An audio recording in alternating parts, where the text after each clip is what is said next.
ஒருபடி அவலை எடுத்து கிருஷ்ணர் வாயில் மென்றபோது என்ன நடந்தது தெரியுமா?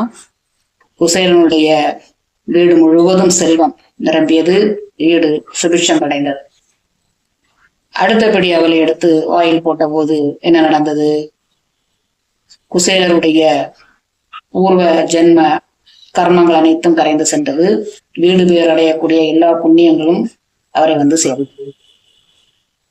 அடுத்தது மூன்றாவது படி அவளை எடுத்து வாயில் போட சென்ற போது ருக்மணி தாயார் தடுத்தார். சுவாமி, என்ன பண்றீர்கள்? அவள் மூன்றாவது அவள் எனக்கு பிரசாதமாக தரக்கூடாதா என்று தடுத்தார். மாயாவி கண்ணனுக்கு அவர் தடுத்ததனுடைய எண்ணம் தெரியும். வாமன் அவதாரத்தில் இருக்கும்போது மகாபலி சக்கரவர்த்தியை மூன்றாவது அடியில் ஆட்கொண்டது போல் சுசேலனையும் ஆட்கொண்டு விடுவாரோ என்று பயந்து ருக்மணி தடுத்தது கிருஷ்ணருக்கு புரிந்தது.